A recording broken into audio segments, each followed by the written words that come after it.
Tony Fingerhut. This is Theo Smith, and we are with the Tech and Innovation Policy team at the Bar Standards Board. We're bringing perhaps a slightly different perspective to a lot of the rest of the talks because we represent both a regulatory view on the issue, and we also represent a view on the bar of England and Wales. And so we're here really to share kind of how we're thinking then about regulation in this sort of unique part of this unique sector within the legal services profession. So today we'll talk about how we're thinking as the regulator of the bar about our approach to innovation. We're going to talk about some research that we recently conducted on tech and innovation of the bar. Theo's going to give us a deep dive on some of the cases that we've seen around AI in courts, and then also will lead us through discussion. Probably not as much questions for us, although we're very happy to welcome those. But really, we'd like to get your thoughts and really pose a couple questions to you. So try to flip the script a little bit because you've probably been sitting for a long time. So how we approach then, as regulator of the bar, innovation in the public interest, and I'm reaching for notes because I realized that because we have such an international audience here, and because a lot of folks are probably coming more from the solicitor side of the market, that you might not be familiar actually with what the Bar of England and Wales is. So I just want to give a little bit about the bar to set the scene, if you will. So the bar are traditionally trial lawyers in the UK, and they're responsible primarily for advocacy and some very specialized advice. So typically it's a referral profession, and so a client will go first to a solicitor, will get some tailored legal advice, might get some documents on confidentialities, and then that solicitor will refer the client to a barrister when it comes time to start thinking about going to court. And so often, very traditionally, some 200 years ago, the client, maybe in some cases today, the barrister never actually meets the client directly. They work kind of very much in this world of legal justice in a lot of ways. There are about 17,000 barristers in England and Wales, as compared with 170,000 solicitors. It's about a 10-to-1 ratio. So we're starting to think about that when we're thinking about tech companies accessing the bar market, which is a very, very small, relative to the solicitor market, very small piece of the profession. And barristers are mostly self-employed. So they'll traditionally be self-employed, work for themselves, but will practice within chambers and will share some things, but not a lot of things. And as we'll see soon, probably not a lot of tech with some of their peer barristers that operate the same chambers. So what does this mean for how we're thinking then about this piece of the legal profession in terms of technology and innovation? Well, technology and innovation, when we're thinking about how that impacts, again, coming from the public interest view as a public interest regulator, we want to be thinking in a very broad sense about the impacts of technology and innovation in the bar. And direct adoption, as we can see, is really only one piece of that. So when barristers are specifically going out and thinking about what technologies do I want to acquire, well, that's actually only one of the many different types of impacts of tech and innovation at the bar. On the other side, in a completely reactive sense, barristers are responding to changes in society, different client expectations, different client needs, as things like generative AI come out into society, and also responding to tech impacts on their practice, whether they like it or not. And so that might be changes in cybersecurity, that might be attacks on their infrastructure, that might be changes in the court system. So when the courts are expecting for virtual conferencing or e-bundles, that forces in a lot of ways whether the barrister likes it or not to adopt technology. So of course, really quickly then, what does that mean for you? That means it would be really interesting within the projects today to think about then how to design technologies for those very unique use cases in the bar and those different adoption modes that barristers might have. Again, some proactive, some very reactive. And for us, we're really thinking about how to capture the opportunities of innovation in the public interest, while of course mitigating its risks and thinking about what we can provide to the sector as a result, what we can partner with other types of organizations like today to provide to the sector in order to capture those opportunities and help the bar make the best use of technology. So how to do that? Well, we have a lot of different levers at our disposal. People think a lot about regulation as just the pure rules that we write, but I hope this slide convinces you that's only one piece of what we do, and actually probably the longest and the hardest piece. And so where we can, we really prefer some of these other aspects. That's what we're here to talk to you today about is primarily our tech at the bar research, which is evidence that we've generated on specifically, and it's the first piece of evidence that looks specifically at the bar and specifically at those, again, different structural aspects of what a barrister does and how they operate to really understand what the impacts of that are on technology adoption, and as a result, how developers like some of themselves might then take that into consideration when considering marketing to barristers. We're also doing a general horizon scanning, trying to figure out what's on the, what's available, and kind of need to put out a very, very messy slide of all the different tools that are available. Well, for individual barristers, that's, if for firms, that's a very complex environment. For individual barristers, that's perhaps even more complex. And then looking at specific deep dives in a couple areas that barristers are likely to use. And so we're thinking particularly about intermediaries and unbundling. And then a lot of stakeholder engagement, and that's really one of the things that we're trying to prioritize in order to shape the market and to help align the market with the regulatory practices that we have in the public interest and the consumer interest and in the interest of a strong and diverse profession, without having to go through that very long rulemaking process. Although we do a little bit of that, and we have a range of both informal guidance type levers, more fast moving, and some very strong, rule-based levers that require a deal of process, consultation, rightly so. So as I mentioned, we had commissioned a research study on tech at the bar. This is the first study to look specifically at the bar as opposed to what we know about, most of what we know about adoption of technology being from the solicitor market. The research was a qualitative study because it was most important to us to really understand how those different mechanisms, challenges, and structural differences between the bar market and the solicitor market impact tech adoption, tech use, more so than sort of a study that will say, 75 or 95% of barristers use video conferencing tools. We really want to understand why that is, and to do that, use the the research partners that we collaborated with, Spinnaker Research, unfortunately today, used this qualitative method to show that we are agreeing with that. To do that, we interviewed a wide range of respondents, primarily, as I mentioned, self-employed barristers practicing in a variety of different sizes of chambers. You'll notice also that the largest chambers are smaller probably than some, I think probably classed as kind of the same as medium-sized law firms. So there's a bit of a scale difference there as well. And primarily barristers themselves, although some folks that work in chambers in more strategic or administrative roles, and then a small handful of barristers that are employed working in, for example, law firms or in government or in other some companies.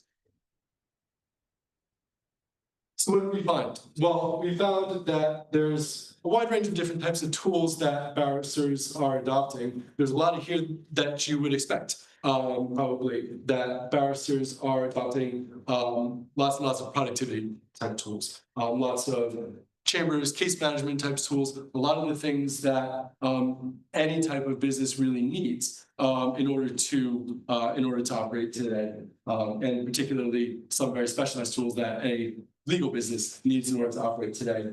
But the interesting dynamic that the study really highlighted was the difference between the types of tools that are typically adopted by barristers and the types of tools that are typically adopted by chambers. Again, as I mentioned, chambers are traditionally a collection of barristers. They typically share costs, share resources, facilities, but don't share the work product. It's the individual barristers that are responsible for the work product, so that bill the work product and give a percentage of that billing to the chambers. And so things that are a little bit more strategic are probably being adopted primarily on the barrister level. And that's a significant opportunity for those handful of barristers that are really quite innovative and really interested in innovating in their practice, because basically you don't have a lot of that overhead or bureaucracy or things like that that a chambers might have, and you can, or that a law firm might have, and you can really adapt your kit to how you want to practice. That's one of the quotes that came out in the study.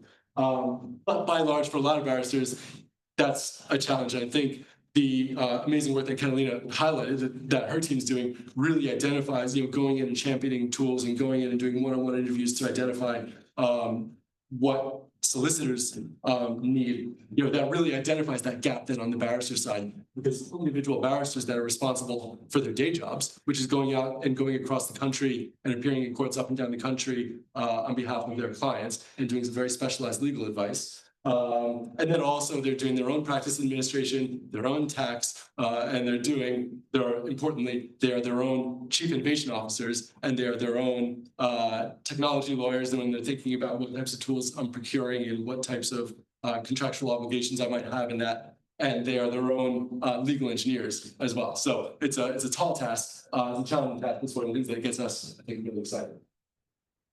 So the benefits of using technology, again, align with that idea that a lot of the types of tools that barristers are very readily adopting are those productivity type tools. And perhaps it's very, very, we take an agnostic view on that. That may be very, very promising. That may be very, very good. Again, thinking about the fact that barristers are individual self-employed individuals. That means that they're doing a lot of this overhead themselves. And so any technologies that can overcome that is potentially really, really good opportunity for the bar. But you do start to see some things around working with clients. You start to see some things around document some opportunities there for perhaps some more of those legal technologies that in general AI that really looks at the content of the law. Some potential opportunities that may be low for sure. As I mentioned, some barriers. The biggest one is that sort of self-employed nature. This question of what's being adopted by chambers, what's being adopted by individual barristers. Funding and time. Again, individual barristers are self-employed, and so anything that is not time spent on their practice, that's not time spent that's billable, they're directly individually assuming those costs.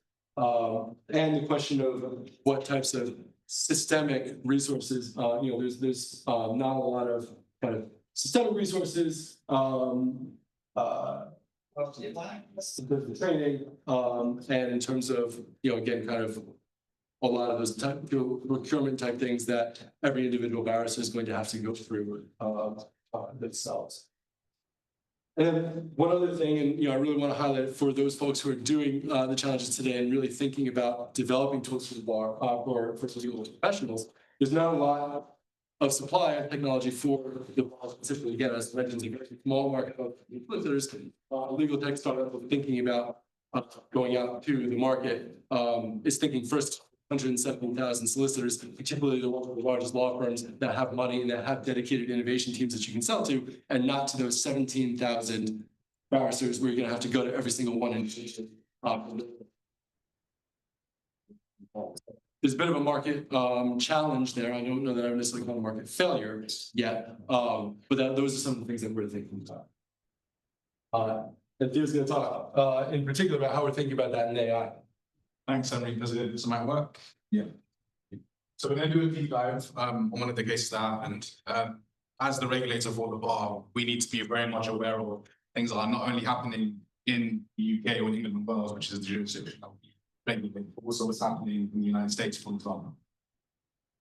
So some of you may be familiar with this case. It was the Matter versus Allianz case. And these are a lot of the headlines of what happened on that particular case. I think it was one of the first, if not the first case, where there was a piece of hallucination or misuse of AI used in the courtroom, right? And this was a huge flag for us, especially seeing it from the UK, because this is something that could potentially happen in our own market, and it already has. There's already been a few cases where it's happened, where we've seen them. So this is a pure example of some of the misuse in terms of what happens when ChatGPT or any form of AI is used in the courtroom by barristers, and it raises a lot of regulatory questions for us in terms of how barristers use AI and what can we do about it in particular. Because again, we can't regulate the life cycle of AI itself, but what we can do is regulate how the barrister chooses to use the product. Okay, so what we've got here, and this is really interesting going back on the previous discussion we had with the charts, because they mentioned, what does a developer do when it comes to thinking about these regulatory questions? Because there will be a lot of developers out there that want to develop these new products, and to relate it back to us as the regulator, to make the product sort of safe in a regulatory sense, they need to be considering these sort of questions, or they would want to consider these sort of questions to make it safe in the market that they choose to enter in. So a lot of the risk areas for the bar that you can see in terms of standard service, ethical conduct, professional competence, training and practice management, and responsible tech innovation, these are some of the things that us as a regulator consider when we're using, especially because we're a risk-based regulator as well. So we're looking at these areas in terms of what is an effective use of technology or use of AI at the bar. And relating it back to the case itself, we put down exactly what happened and segmented it into different parts of the case and related it to our own risk areas, just as a practice to see how we would choose to try and capture and regulate, give any sort of guidance in AI itself if this did happen in our jurisdiction. Right, and that's why we related it to all of them. And we put up some questions about, for developers, how they can best use it, right? So the first one is, how can we build legal tech that prompts users to verify outputs and sources before using them? That's an important question for us as a regulator. And I think those are sort of, that's an example of sort of the good questions that developers could ask themselves, so that if they do choose to develop some sort of AI product to enter the bar market, for example, then ideally we'd want to see a situation where they consider these proactively rather than reactively after releasing a product. Right? And there's a few other questions in there about what features can be built to discourage misuse of generated content in legal submissions, and how can product design make it clearer of what AI is and what AI isn't doing. So again, these are the types of things that we want developers to start thinking about if they do choose to not only enter the bar market, but to enter other markets within the legal sector itself. Okay, so what we're doing now is, so we're doing a lot of evidence gathering for our own tech and innovation work, right? And at the Bar Standards Board, tech and innovation has relatively been new. It's been up and running for around 2 years. And we're doing a lot of evidence gathering, a lot of stakeholder engagement in terms of trying to understand our market and seeing what technological tools are being used in our market in particular. And what we are seeing in terms of AI, there has been a numerous amount of cases that have been flagged in the courts where there's been hallucination and misuse of AI. And then on top of that, we're also trying to understand, is it a product design error or is it a user error? Now, going back to the point that I made earlier, that we can only regulate the usage of AI rather than the life cycle itself. These are the types of regulatory questions, again, that we need to unpack in our own evidence gathering in terms of, can we engage with developers more from the beginning so that they understand what they actually are designing for the bar and if it's for purpose for the bar, and then also on a competence question on what can barristers do to help upskill themselves so that they know exactly what tools they are using themselves. And then going on to the stakeholder engagement part. So we've been engaging with a lot of tech providers over the last 2 years. Even coming to events like this is an example of that, right? Because again, we want to engage proactively with tech providers. Like Henry mentioned, our market isn't as big as the solicitor market. And before, when one of the companies, Luminance, was here, I asked the question whether they use barristers. And when Graham mentioned that they don't, it was no surprise to me, because a lot of legal tech companies out there that are using AI, for example, they find it really challenging to actually enter the bar market because it's very complex in the nature of how a barrister operates and works. And these are the sort of things that you would see. And then on top of that, right, so what we are doing now at the moment is we're currently evidence gathering and writing up our own AI guidance for barristers, essentially. We're working with many different organizations as well to gather as much evidence as possible, to share best practices, to share plans. So that's what we're currently doing at the moment. I won't give an update on when that will go live because it's still so early in the process. But it's something that we are looking at. And what we have got is we're trying to develop a best contact us offer as well. So we have our own email, innovation@barstandardsboard.org.uk. And the reason we have this is if there are any regulatory questions that you guys may have, if you are interested in terms of what's happening at the bar, and you have general questions for us in general, then that's the perfect space for that to actually contact us and reach us when it comes to them. Okay, now in terms of the discussion, I'm sure, hopefully there's a few questions. We've, what I want to kind of discuss is from a developer angle as well. What is it that is the barrier in terms of adopting in the barrister market, and how can we best help facilitate that? Because that's the issue that we've been finding a lot in our market as well. Wait, let's grab, you guys show one. And apologies, we're going to have to limit it to about 2 questions, so choose wisely. I'll try and be punchy. Look, full disclosure, I'm one of your 17,000, and if you'll forgive a brief tangent, when I started at Bar, I was on our Chambers IT committee, and issue 1 was a member of Chambers who refused flat out to have an email address, and issue 2 was someone who came to me and said, Lewis, can you help me buy one of those folding computers, by which they meant a laptop. All that is to say, see lots of opportunity for a transformation at the bar. Barristers, though, are both lawyers, and they go and serve clients. They're also business owners, and part of the challenge they face in today's climate is increasing regulation in common with every other organisation, and a significant amount of the debate around CD8, for example, recently, and the change to the core duty there was around, well, is it appropriate to impose greater regulatory requirements on small businesses, right? The BSP is a regulator ultimately, and I was just interested in your perspective on, is the answer here greater regulation around AI, or is it less regulation in order to free up competitive advantage? How does the BSP see balancing those two things in that complex environment where, yes, you want to do what's right, but also you need to recognise that it's a more complicated environment than it ever has been for me? Absolutely. I mean, that is, you summarized our day jobs and what we've been thinking about for the past 2 years in, in a very pithy, you said you were going to say, really clear. That's exactly right. That's exactly the thought we have. So first, the research that we commissioned shows that by and large, legal regulation, so which is to say the BSP's regulation, is not the primary barrier to tech adoption at the bar. We don't have a lot, really. We don't have any. You could stretch to maybe think of 1 or 2 of our rules that you could call tech rules, but we don't really have AI or tech specific rules. Thinking about the chart that was put up earlier, I'm doing like quicker chats. It's these structural challenges that are a lot of the barriers, and so then we, as a regulator, thinking about how do we encourage barristers to use technology safely and effectively. Again, thinking ultimately about that impact on the on regulatory objectives, by and large, the public interest in client interests. We're thinking then about how we work with these barriers to do that in a to move the market in that way. So it's the second thing I'll say about that is that as a result, looking at the chart here about the different tools that we had available, I mentioned even within the policy, all of these are tools that we can do. We can disseminate research, and that can influence the market. We can go and talk to people. We can do what we're doing today that influences the market. We can do policy.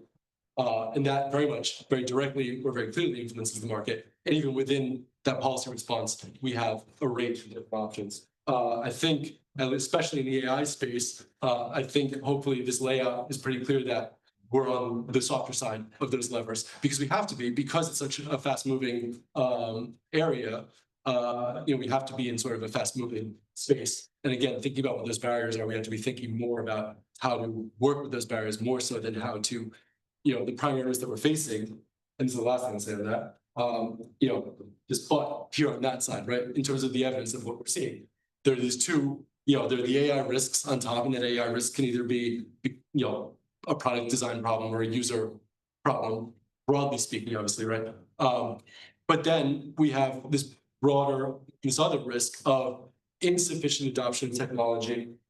Coming back here, that last piece, insufficient adoption of technology, where it could really help consumers and where it really could help barristers, right? And so those are the things our work is trading those two off, exactly like you said, and thinking about what levels we have to address them, so that we can encourage adoption, but do it in a safe way. Other questions? Maybe answers to the discussions that you guys posed. Because again, we're here to learn. This is part of our considerations. We're also available to talk offline. See a hand. Just about to be ready to run right. Just on the wire. I was about to give this away. Not really a question, but kind of, Alice asked the question, and I think it relates to this hallucination of case citations, for example, which people talk about. I think you can regulate barristers, or you can also, right now, there's no regulation on us who make these products, right? There's no regulation. And for example, seatbelts wasn't regulation until later on. So I think there is this question on, like, I think regulation of barristers, but also there's this aspect of how well do we have to design our products? Is there regulation on that? And I think probably that's a large discussion as well on these products that itself. We were talking about how do we check that the citations are actually correct and they're being cited correctly? And it's actually quite expensive to do that because you have to check every single citation. It's very expensive for a human to do that. It's very expensive for a computer to do that. It's very expensive. So if there's no regulation on us, why would we do it? We just put it on. I mean, if there's competition, maybe, but I'm just thinking that's one of the thoughts. Like, there's no regulation for us to make it good. I'll give it to Theo, because I know this is one of your favorite points. No, it's a good observation. Thanks for that. What I would say is, again, that the previous government hadn't put it out to all of the regulators to regulate their own markets when it comes to AI, right?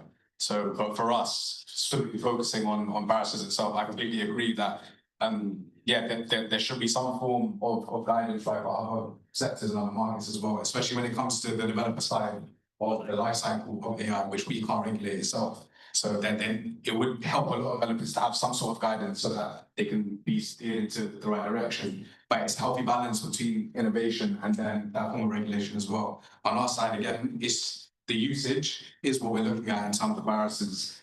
So that's solely what Henry and I are actually looking for.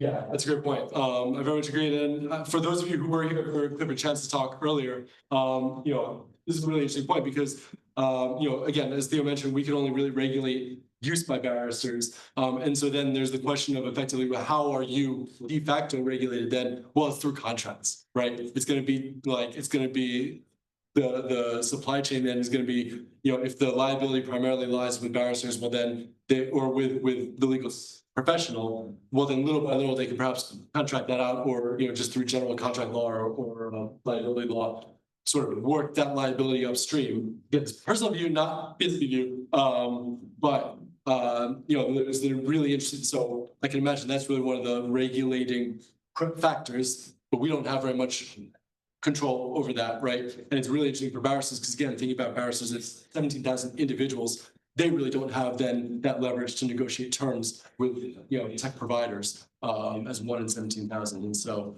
there's a really tricky challenge of making sure that liability is shared in accordance with the risk.